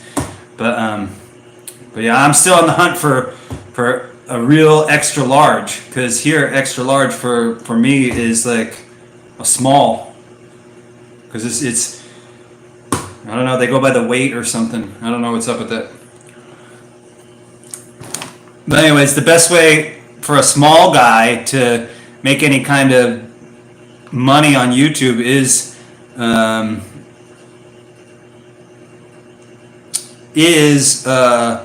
you know, memberships and super stickers, or whatever they call them. Caleb Allgood asks, when is your next live? Every Saturday night at 10:30 p.m. Philippines time, and that equates to 10:30 a.m. East Coast in the United States and 7:30 a.m. in the West Coast of the United States. Every Saturday, be here or be square. Paul Garton said, nice job with your recent arrestable offenses video. You know, I thought that would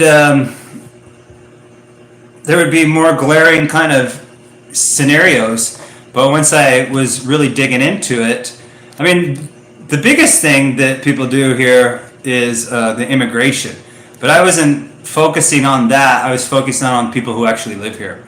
So that was the difference on it. But really, a lot of people get in trouble for overstaying,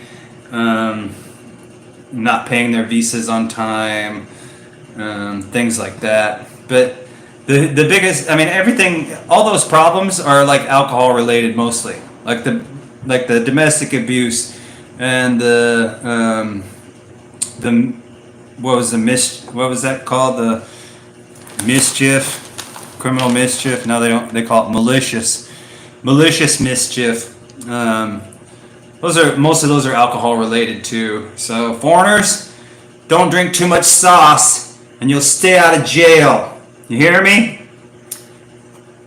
Stay off the sauce, and you'll fare well in this fine land.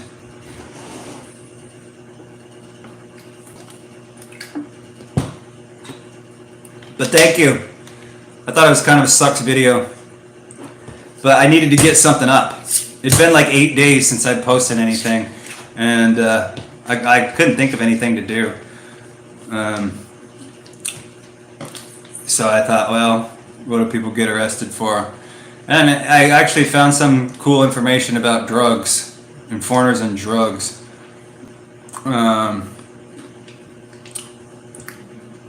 Paul said, yeah, there's a guy who got busted here recently in Cebu for child porn, or I guess you're not supposed to say that, for illicit videos. Sorry. So you saw somebody get pulled out of line during exit clearance? That's crazy. Yeah, I mean, you got to be careful. Like, I'm sure it was probably benign. Like, you know, he was filming his own escapade with a girl or whatever, but they'll still bust you for that because it's illegal here. I mean,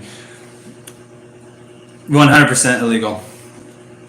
So you don't want to do that, get caught with that kind of stuff on your device, because that can land you in some hot water.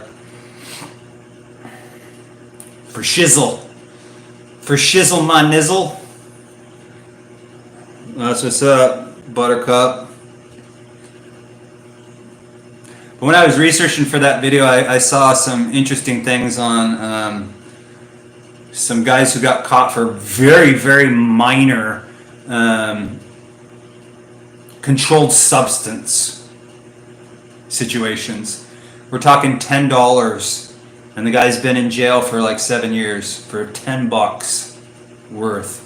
We're not talking like kilos or anything. We're talking $10, and the dude's been in the pokey for like, I think almost 7 years, harkening all the way back to like 2018, 19, 20, 21, 22, 23. 2017, so 6 years, I guess, for $10. So it's not something that anybody needs to be dealing with. I mean, it's not worth it, right? 6 or 7 years. Buzzkill. Yeah, right. So you got to keep that nose clean when you come to the Philippines. Dan says, it seems a Western guy planning to live full-time in the Philippines, you have to recreate a life with activities that keeps you busy but in a constructive way. Yeah, I mean, and there's really not much to do here. I mean, I think maybe that's why a lot of people do like living around expats. Like Dumaguete, I mean, there's so many foreigners there. But then they, you know, their whole culture is revolving around the partying, so it seems like kind of a catch-22 in a way. But some people really need that interaction, and I get it. I mean, if I didn't have YouTube to do, I would be pretty darn bored. It distracts my mind. I mean, I post a video and then, you know, I can go and look up the progress, and you know, it's like it keeps my mind active and gives me something else to do when I'm thinking of ideas and I'm writing it all down. You know, it gives me an outlet. You know, which I've talked about before, but because when you're here, unless you have like a lot of expats around you that you can befriend that aren't like wild and crazy. Because a lot of them are. I mean, I got people in this barangay here that I won't talk to because all they want to do is drink and go and party, you know, and get a little wild. And I don't have any time for that because I know my old self when I drank. It was not a good recipe for me. I would always do crazy stuff, you know. So when you're here, things do get really monotonous, whatever. So tedious and repetition. So yeah, and a lot of people do get really bored, and that's why they watch the news and they get involved in that kind of stuff and whatever. But yeah, find an activity, find something that distracts you from it. Buy a metal detector and go metal detecting or something. I don't know, but definitely have to find an alternative to keep yourself busy so that the boredom doesn't sink in. Because that's one thing that you'll hear. People have stayed here a long time. The novelty wears off, and you get stuck in the routine. All the excitement of being in a new place and having it be different. Eventually that becomes normal, and then you have essentially nothing to do with your spare time. And let's face it, the language barrier inhibits you from really making best buddies with a lot of the locals. So yeah, that tends to be a little bit of a problem for people after they've been here for a while. So you're right, Dan. So Jared asks, how can so many stores sell Pandasol so cheaply? My dream of open a Cinnabon is crushed. Right? And not only that, but they'll be stacked up on each other. Like right on my road here, there's a bakery, and then 2 doors down there's another bakery. They sell the exact same stuff. And then right across the street there's another bakery. You walk 4 doors down and there's another one. So in less than a half of a block, you've got 4 bakeries selling all the same things, and they don't close. I don't know, but yeah, scratch that Cinnabon off the list there, Jared. It's not going to make you any peso. There are no pretty pesos to be made in a Cinnabon. And one thing that speaks to it too. If something is successful and people see it, they will replicate it and they'll open right next door to you, which is probably what happened. There used to be probably one bakery there, and then another bakery tried to copy, and then snowballed. Dan says, destructive, irresponsible people will sidetrack a person. Booze and boredom is a slippery slope. Indeed. And, having an outlet is a necessity. And, things are expensive. Like if you want to like golf, for example, that's extremely expensive here. It's like more than it would be in the States. I don't 100% know that, but I would assume it's super expensive. It's hard. Be hard, because people are getting older. They can't really do a lot of adventure type stuff. Go be an avid hiker or something like that. Gardening. If you've got your own land, you could garden, focus on your farm, things like that.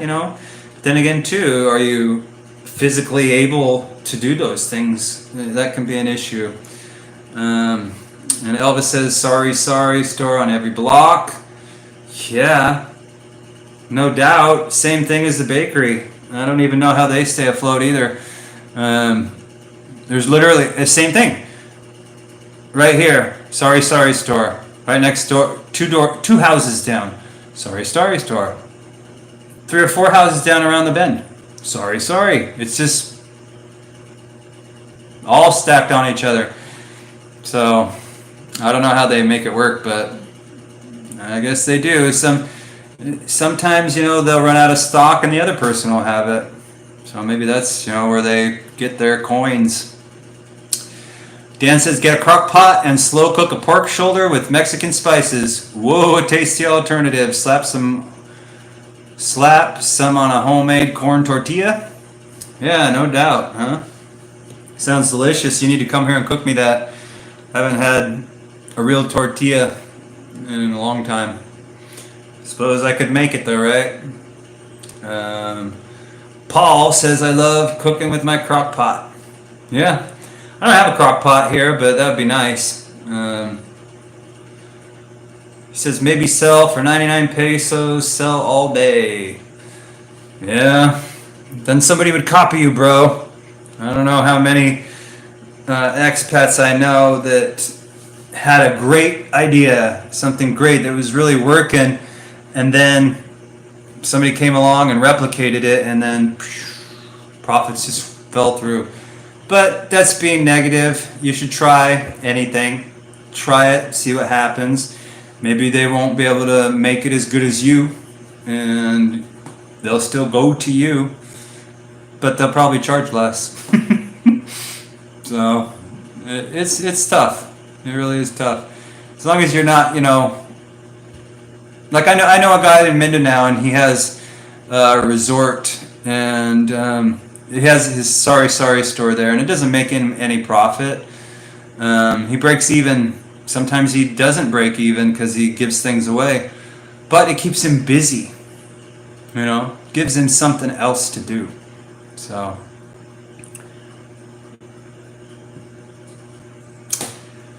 Yeah.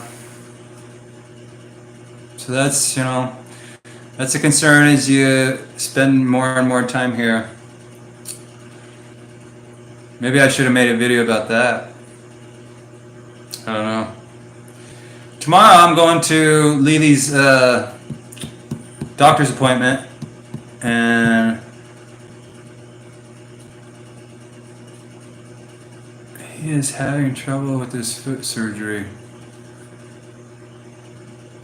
Oh, you know who I'm talking about? Oh, yeah. I didn't know he was having surgery. I haven't been following him. I stopped following him. We were kind of buds there for a minute. That sucks. Hopefully his foot gets better.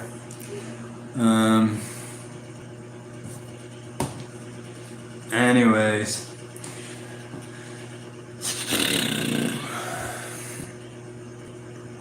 I haven't watched anything of his for like over a month.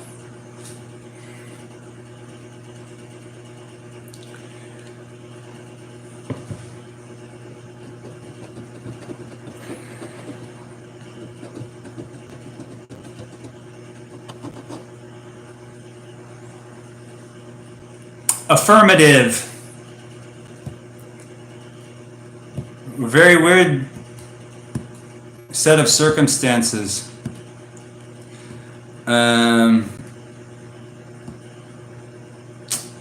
Jared says, give me a bamboo forest and I'll never get bored. There will be 3-story tree houses like Robin Hood. That'd be awesome. You'd have a lot of kids loving your area.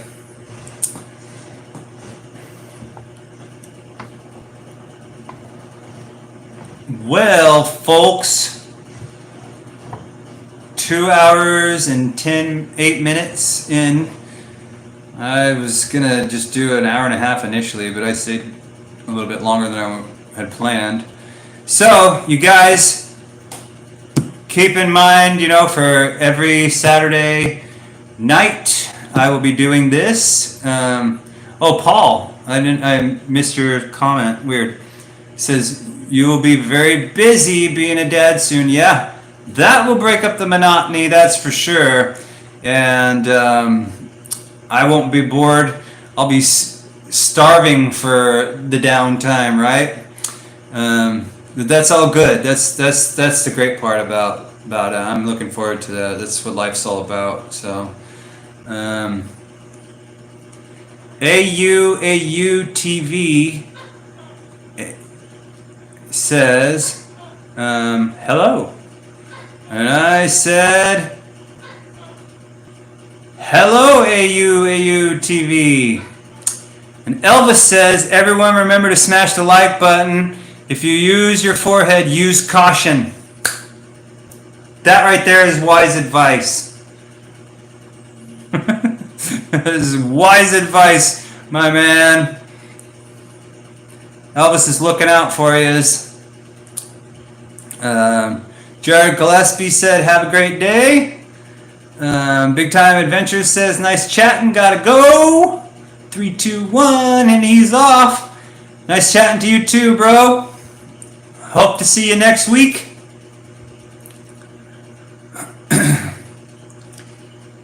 And AU TV. How you doing?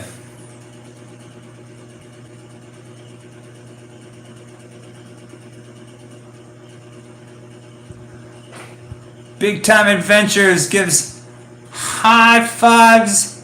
Oh no, goodbyes. Big fat pink goodbye waves. So now you start to recognize. Ladies and gentlemen, Elvis has left the building. Thank you. Thank you very much. Adios, Elvis. Go TCB. Some of your enjoy your Saturday.